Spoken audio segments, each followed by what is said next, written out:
طلابي حبايبي طلاب تالتة اعدادي، تعالوا النهارده مع نيمو ناخد الدرس الثالث من يونت 1، وبكده تبقى يونت 1 خلصت تماما. هعملها لكم بطريقه حلوه جدا، ودايما انا بمشي بسيكونس مختلف عن الكتاب. ليه؟ هفهمك بعدين ليه، بس يلا بينا تعالى نبدا. بص، درس النهارده كله عباره عن 3 مقارنات والدرس يبقى خلص. درس النهارده بيتكلم عن ايه؟ ده تكمله للدروس اللي فاتت. احنا خدنا الدروس اللي فاتت حاجه اسمها سبيد، وعرفنا ان السبيد دي هي distance covered by body in 1 second، هي المسافه اللي بيمشيها الجسم في الثانيه الواحده، صح؟ طب تعالى النهارده نحكي مع بعض قصه. كان يا مكان يا سعد يا اكرام، البت نيمو كانت عايزه تسافر وتروح مشوار، مشيت وقالت هتسافر من القاهره لاسكندريه، وقامت بالتجربة. ونيمو زي ما طلاب كتير لو عارفينها ملهاش في الطرق خالص، فركبت ايه ومشيت على الجي بي اس سوحها. فايه اللي حصل يا صاحبي؟ قال اللي حصل ان نيمو وهي ماشية، بص كده معايا، نيمو عايزة تسافر من القاهرة لاسكندرية، ويا ريتها ما مشيتش بدماغها. فوهي سايقه مشيت بالجي بي اس، راح الجي بي اس طلعها فوق، بعد كده نزلها، مشيت ستريت لاين، هوب لفت الصينيه، رجعت تاني هوب مشيت تاني، طلعت اليوترن، نزلت النفق، هوب تاهت، راحت رجعت تاني على الطريق، والحمد لله وصلت. بس وصلت بعد عذاب. ساعتها ديت نيمو وهي مش عارفه الطريق، فايه اللي حصل؟ قال اللي حصل ان هي مشيت ساعتها ديستنس، مسافه. يا سلام، طب ما احنا عارفين يعني ايه برضو. قال لي الديستنس دي هي المسافة ما بين نقطتين، نقطة بداية ونقطة نهاية، بس دايما الديستنس دي ماشية متسوحة، مرة فوق مرة تحت، مرة نفق مرة يترن، ملهاش اتجاه محدد.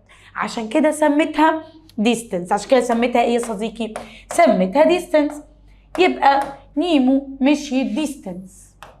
يبقى يعني ايه ديستنس؟ هي المسافة ما بين نقطة بداية لنقطة نهاية.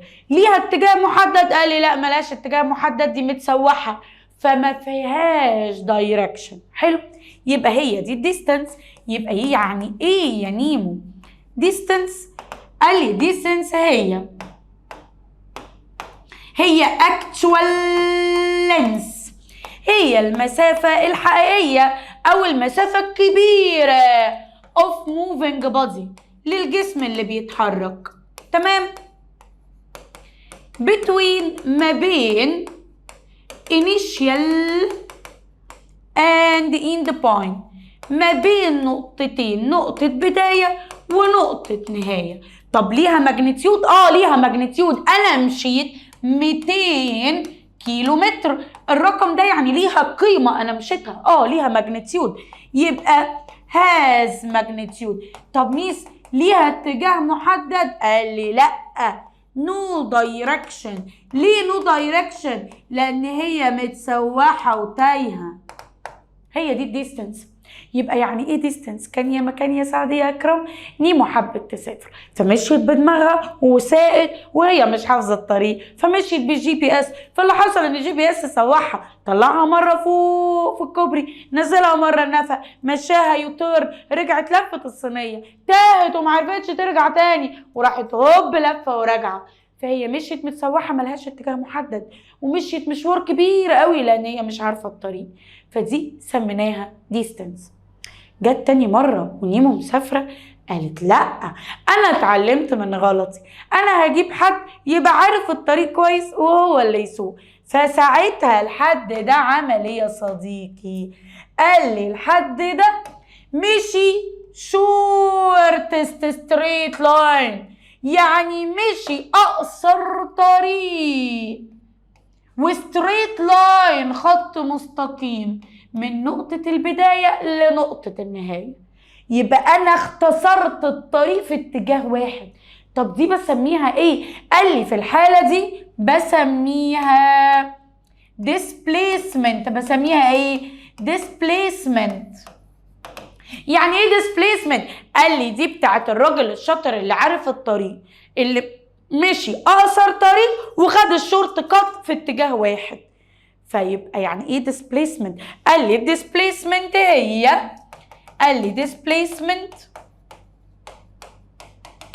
هي طن هي shortest length، أقصر مسافة of moving body للجسم اللي بيتحرك between ما بين initial and end point، ما بين نقطة بداية لنقطة نهاية. طب ليها ماجنتيود؟ أنا مشيت 80 كيلو متر، يعني ليها قيمة أقدر أقيسها، يبقى هاز ماجنتيود، ليها قيمة. طب ليها دايركشن؟ ليها اتجاه محدد، هي ستريت لاين، يبقى كمان ليها دايركشن. وده الفرق ما بين الديستانس والديسبليسمنت. الديستانس هي المسافة الكبيرة اللي مشيها الجسم ما بين نقطة بداية لنقطة نهاية. أمال إيه هي الديسبليسمنت؟ قال لي لا، هي شورتست لينس، هو أقصر طريق بتاع الجسم اللي بيتحرك ما بين نقطة بداية لنقطة نهاية. قال لي طيب الديستانس ليها ماجنتيود؟ قال لي ليها قيمة محددة أقدر أقيسها. أنا مشيت 200 كيلومتر، أنا مشيت 300 كيلومتر، دي القيمة بتاعتها، ليها ماجنتيود. طب الديسبليسمنت ليها ماجنتيود؟ قال لي ليها ماجنتيود. طب الديستانس نيمو وهي تايهه مشيت في اتجاه واحد؟ قال لي لا، ملهاش اتجاه محدد، يبقى نو دايركشن. لكن الديسبليسمنت هاز دايركشن. فهمتها يا صاحبي؟ تعالى مع بعض نحفظها. اوكي يلا. يعني ايه ديستانس الاول؟ يعني ايه ديستانس؟ actual length of moving body between initial and end point. ليها ماجنتيود؟ ليها دايركشن؟ نو دايركشن، متسوحه. تاني، distance يعني ايه؟ actual length of moving body between initial and end point. ليها ماجنتيود؟ ليها دايركشن؟ نو دايركشن. تاني، يعني ايه distance؟ actual length of moving body between initial and end point. ليها ماجنتيود؟ ليها direction؟ no direction. امال يعني ايه displacement؟ اقصر طريق. يبقى shortest length of moving body between initial and end point. ليها ماجنتيود؟ ليها direction؟ has direction. تاني يلا بينا. يعني ايه displacement؟ shortest length of moving body between initial and end point. ليها magnitude؟ ليها direction؟ has direction. تاني يلا بينا. يعني ايه distance؟ 1 2 3 actual length of moving body between initial and end point. ليها ماجنتيود؟ ليها دايركشن؟ نو دايركشن. امال يعني ايه displacement؟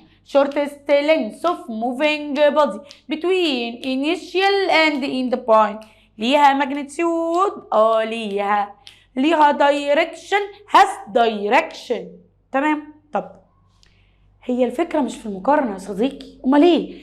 قال لي الفكرة في افكار المسائل اللي بتيجي على الديستانس والديسبليسمنت. بس قبل ما اقول لك الافكار، تعالى نعمل مقارنه تانية ما بين حاجتين. مقارنه ما بين مين ومين يا صديقي؟ مقارنه ما بين حاجه اسمها سبيد يعني سرعه، وحاجه اسمها فيلوسيتي. الله، يعني سرعه برضو. ايه الفرق يا نيمو ما بين السبيد والفيلوسيتي؟ قال لي يا صاحبي السبيد هي سرعة ولكن ملهاش اتجاه محدد. يعني هي سرعة الجسم لما يمشي مسافة معينة في وقت معين. لكن الفيلوسيتي لا، الفيلوسيتي هي السرعة بتاعة الجسم بس بشرط لازم يكون مسافة صغيرة، ولازم يكون شورت كات. ايه ده؟ شورت كات دي بتفكرك بمين؟ برافو، بديسبليسمنت. هو ده الفرق بين الاتنين. دي سرعة ودي سرعة، بس دي سرعة اللي هي الديستنس بتاعت الجسم في الثانية الواحدة، لكن الفيلوسيتي هي الديسبليسمنت بتاعت الجسم في الثانية الواحدة. يعني الديستنس دي انا هشوف مشيتها في وقت قد ايه، يبقى دي اسمها اسمها سبيد. لكن الديسبليسمنت ال 80 كيلو متر هشوفهم انا مشيتهم في وقت قد ايه، والسرعه بتاعتها اسمها ايه؟ فيلوسيتي. يبقى يعني ايه سبيد؟ قال لي هو distance covered by body in 1 second، المسافه اللي مشيها الجسم في الثانيه الواحده. امال يعني ايه فيلوسيتي؟ لا مش distance، لا اللي هو ايه؟ الشورت كات على طول اسمه ايه؟ displacement. يبقى displacement covered by body in 1 second. ده الفرق اهو. يبقى السبيد ايه هي distance covered by body in 1 second. لكن الفيلوسيتي ايه هي؟ قال لي هي الديسبليسمنت of moving body، تمام؟ او covered by body، هي displacement covered by body in 1 second. وانا ليه نسيت اكتب كلمة body؟ يعني by body in 1 second. يبقى تاني الفرق ما بين الديستنس السبيد قصدي والفيلوسيتي. قال لي السبيد هي distance covered by body in 1 second، لكن الفيلوسيتي هي displacement covered by body in 1 second. طب معنى كده ان قانون السبيد ايكوال ايه؟ قال لي السبيد ايكوال الديستنس اوفر التايم. طب الفيلوسيتي ايكوال ايه؟ قال لي الفيلوسيتي ايكوال displacement over time. رمز السبيد في بس، distance على التايم. طيب رمز الفيلوسيتي في وعليها اتجاه محدد equal displacement على التايم. تمام؟ بس كده، شكرا. طيب لو جيت سألتك وقلت لك يا صديقي احنا اتفقنا ان الديستنس ليها ماجنتيود ليها دايركشن لا. طب ما السبيد دي مش هي الديستنس على التايم؟ يلا قول لي ليها ماجنتيود؟ ليها قيمه معينه اقدر اقيسها، has magnitude. طب ليها دايركشن محدد؟ لا ما ينفعش يبقى ليها دايركشن عشان هي ايه؟ distance، يبقى no direction. طيب تعالى عند الفيلوسيتي، ليها ماجنتيود. هي الفيلوسيتي هي مين؟ الديسبليسمنت. طب الديسبليسمنت اهي ليها ماجنتيود ولا ملهاش؟ ليها دايركشن يبقى الفيلوسيتي has magnitude، ليها قيمة معينة اقدر اقيسها، وكمان has direction، ليها اتجاه محدد. وهو ده الفرق ما بين السبيد والفيلوسيتي. طب تعالى نعمل ريكاب سريع. احنا خدنا ايه؟ خدنا حاجه اسمها displacement وديستانس، وبناء عليها خدنا حاجه اسمها سبيد وفيلوسيتي. يعني ايه ديستانس؟ يلا actual length of moving body between initial and end point. ليها magnitude ليها direction no direction. طب الديسبليسمنت قال لي لا، الديسبليسمنت هي عباره عن ايه؟ shortest length of moving body between initial and end point. ليها magnitude ليها direction has direction. وبناء عليه خدنا السبيد والفيلوسيتي. يعني ايه سبيد؟ distance covered by body in 1 second. طب يعني ايه فيلوسيتي؟ displacement covered by body in 1 second. في حاجه صعبه؟ لا. اوكي تالت مقارنة تالت مقارنة هي مقارنة ما بين حاجة اسمها سكيلر وحاجة اسمها فيكتور. سكيلر وفيكتور، ايه الفرق؟ ايه الفرق ما بين الاتنين؟ قال لي يا صاحبي السكيلر هي اي قيمة فيزيائية ليها ماجنتيود بس ملهاش دايركشن، يبقى هي عبارة عن physical quantity، هي أي قيمة فيزيائية that has magnitude only، يعني معنى كده ان هي ملهاش دايركشن. تمام. امال ايه هي الفيكتور؟ قال لي الفيكتور هي physical quantity that has magnitude and direction، يعني ليها ماجنتيود وليها دايركشن. طب يلا يا صاحبي الديستنس ليها ماجنتيود؟ ليها دايركشن؟ نو دايركشن. تبقى سكيلر ولا فيكتور؟ برافو سكيلر. يبقى الاكزامبل للسكيلر زي الديستنس. ليه قلت عليها سكيلر؟ عشان ملهاش دايركشن. زي السبيد، ليه قلت عليها سكيلر؟ عشان ملهاش دايركشن لان هي ديستنس على التايم. زي الماس، كتلة الجسم. انا كتلة جسمي 50 كيلو، بكدب عليك بس مش مشكلة. بصيت لك في الكاميرا 50 كيلو، بصيت كده 50 كيلو، بصيت كده 50 كيلو، بصيت كده 50 كيلو، بصيت كده 50 كيلو. هل الماس بتاعتي اتغيرت باتجاهي؟ قال لي لا، الماس ثابته ما بتتغيرش بالاتجاه، يبقى هاز نو دايركشن، عشان كده قلت عليها سكيلر. زي ايه كمان؟ زي اللينس، الطول. انا طولي 160 وده حقيقي. بصيت لك في الكاميرا طولي كام؟ 160. بصيت كده طولي كام؟ 160. بصيت كده طولي كام؟ 160 والله. هل طولي هيتغير بالدايركشن؟ هل لو انا بصيت كده طولت فجأة ليه؟ اتحطيت في الردة؟ اكيد لا. هل لما بصيت كده طولت او قصرت؟ برضو لا. فالطول ملوش اتجاه محدد. خلاص اوكي، او ما بيتأثرش بالاتجاه. طب تعالى عند الفيكتور. زي ايه؟ قال لي زي الديسبليسمنت. طب ليه قلت عليها فيكتور؟ قال لي عشان لازم يكون ليها اتجاه محدد. زي كمان الفيلوسيتي، عشان لازم يكون ليها اتجاه محدد. زي الويت ده اللي هو بيعتمد على ايه؟ الجرافيتيشنال فورس. يعني ايه جرافيتيشنال فورس؟ يعني قوة الجاذبية. ايه ده؟ طب ما قوة الجاذبية لازم يكون ليها اتجاه. اتجاهها بيكون ناحية مين؟ center of the earth، ناحية اتجاه الارض. طب يعني ليها اتجاه محدد، يبقى دي تعتبر فيكتور. فهمنا الفرق؟ اوكي. انا عايزه اقول لك ان الدرس خلص، بس لسه بقى في التركات اللي هي ايه؟ افكار المسائل برضه هلخصها لك كلها.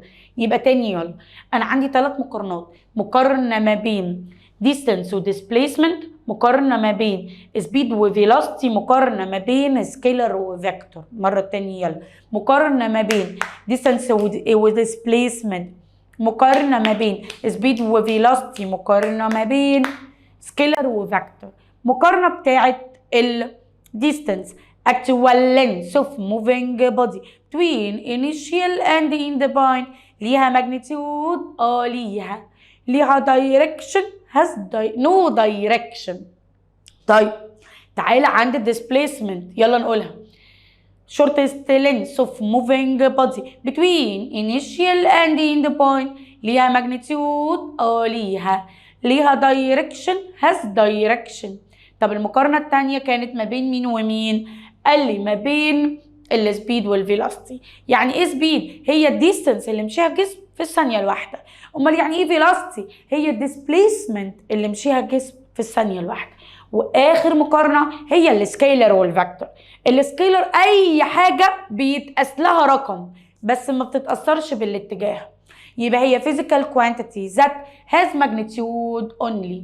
طب امال ايه هي الفيكتور؟ قال لي لا دي ليها قيمه بقدر اقيسها وكمان لازم يكون ليها اتجاه محدد.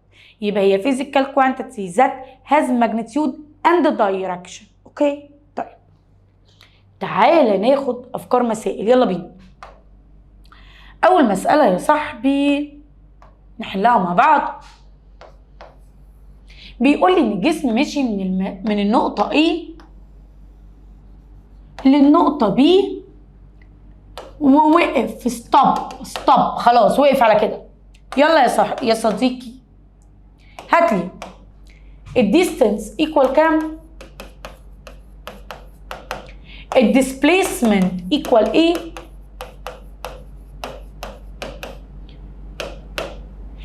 السبيد ايكوال ايه، الفيلوسيتي ايكوال ايه. يلا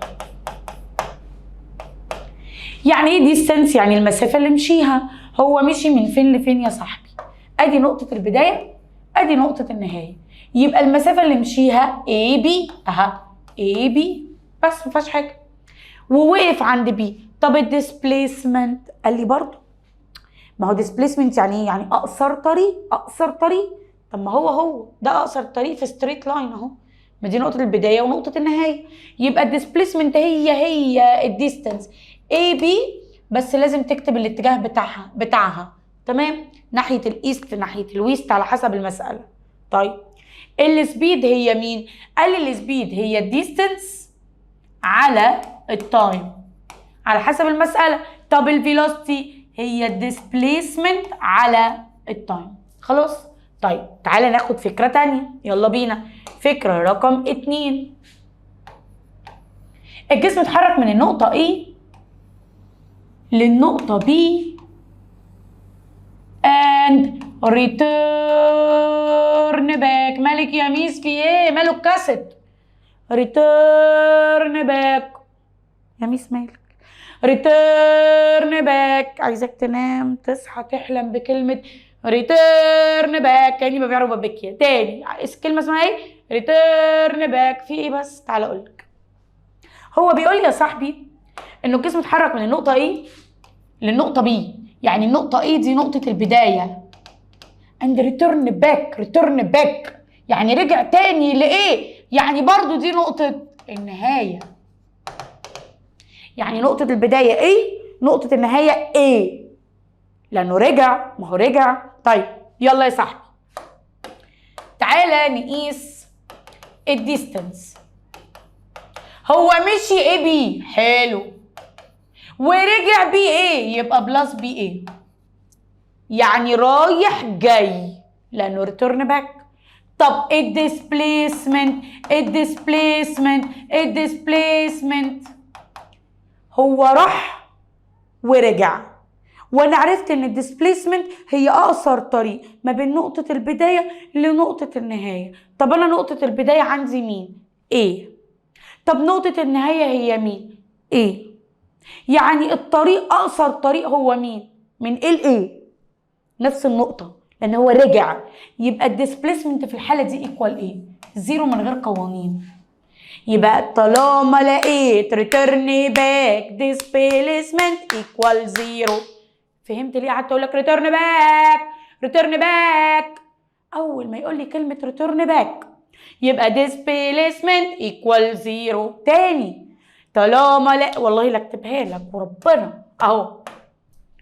طالما لقيت return back displacement equal زيرو. حلو ماشي. طب ما الفيلوسيتي هي الديسبليسمنت على التايم. طب ما الديسبليسمنت بزيرو تبقى الفيلوسيتي بكام؟ زيرو. تمام. طالما لقيت return back displacement equal زيرو. خلاص تعالى ناخد فكرة تانية. يلا بينا. فكرة رقم 3. هندخل بقى في حصة ماس وانا ما بحبش الماس وكل الطلاب عارفين ان انا ما بحبش الماس. يلا بينا. انا اتحركت من النقطة A للنقطة B، حتى الخط معوج يعني وانس ان انا فكرت في الماس الخط اتعوج للنقطه بي، ومن النقطه بي مشيت للنقطه سي ووقفت. وقفت خلاص يعني وقفت. حلو. الديستنس ايكوال ايه؟ هو مشي ايه؟ المسافه كلها اللي مشيها ايه؟ مشي من A ل B، يبقى AB بلس بعد كده راح مكمل من B ل C يبقى بلس BC. طب الديسبليسمنت تعالى اقول لك هو انا دلوقتي قلت ايه؟ انا مشيت من نقطه ايه؟ يعني نقطه ايه دي نقطه البدايه للنقطه B، بعد كده من B رحت ل C، يعني C دي نقطه مين؟ النهايه. ايه اقصر طريق من A ل C؟ اهو ده. يعني انا عايزه اجيب الديسبليسمنت هي A C. نهار اسود، هو A C ده في الماس اسمه ايه؟ قال لي اسمه بايثاغورس. بما ان ده تراينجل والانجل دي ب 90، يبقى البايثاغورس بتاع التراينجل ده ايكوال ايه؟ مين فاكر؟ الروت بتاع AB سكوير بلس BC سكوير. حصه ماس ما فيهاش قوانين ماس، لازم تبقى عارفها واكيد خدتها. تاني انا دلوقتي مشيت من A ل B، بعد كده من B ل C ووقفت. يبقى الديستانس المسافه كلها ايه هي؟ AB بلس BC. حلو. طب دلوقتي انا عايزه الديسبليسمنت. يعني ايه ديسبليسمنت؟ اقصر طريق من نقطه بدايه لنقطه النهايه. طب ايه نقطه البدايه؟ ايه نقطه النهايه؟ B. يبقى الديسبليسمنت هي مين؟ قصدي C. يبقى الديسبليسمنت هي مين؟ AC. ده في الماس ليه قانون بايثاغورس. ايه بقى البايثاغورس ده؟ قال لي AB سكوير بلس BC سكوير وبجيب الروت بتاعهم. اتفقنا؟ طيب تعالى نفس الفكره بس ازود عليها حاجه. انا مشيت من نقطه A للنقطه B للنقطه C and return back للنقطه A. طالما لقيت return back displacement equal 0 بس خلاص. يبقى في الحاله دي الديسبليسمنت من غير قوانين يا صاحبي equal 0. طب الديستانس انا مشيت ايه؟ تعالى نشوف انا مشيت ايه، يلا نحسب. انا مشيت AB اهو AB بلس BC. حلو. ورحت راجع تاني CA. شكرا. تعالى ناخد فكره تانية، يلا بينا.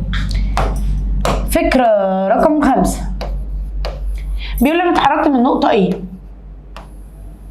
للنقطه B للنقطه C للنقطه دي وقفت. يلا بينا يا صاحبي. الديستانس هي المسافه كلها اللي انا مشيتها. ترى انا مشيت ايه؟ AB بلس BC بلس CD. وقفت. انا وقفت خلاص. ماشي. طب الديسبليسمنت قال لي الديسبليسمنت هو اقصر طريق ما بين نقطه البدايه لنقطه النهايه. طب نقطه البدايه هي مين؟ A. نقطه النهايه مين؟ D. طب اقصر طريق اهو AD. طب اجيبه ازاي ده؟ قال لي ده ريكتانجلر، تمام؟ فقال لي ان ده بيبقى دايما قد ده نفس المسافه، وده بيبقى دايما قد ده. فانا لو عايزه اجيب AD هي مين؟ BC. اتفقنا؟ اتفقنا. طب تعالى ناخد نفس المساله بس فكره تانية. اهو انا اتحركت من نقطه A للنقطه B للنقطه C للنقطه D and return back. الارم يخبط على دماغك. مش قصدي يخبط على دماغك يعني يحصل لك الارم يجي في دماغك. اول ما الاقي return back displacement equal 0 اهو. حلو. طب الديستانس المسافه كلها اللي انا مشيتها.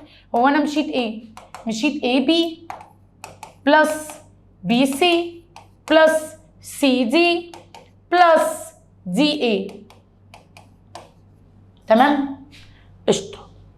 تعالى ناخد مسألة، يلا مش مسألة يعني فكرة تاني. فكرة رقم 7. أنا مشيت من نقطة A بس مشيت in circular path في دايرة مشيت للنقطة A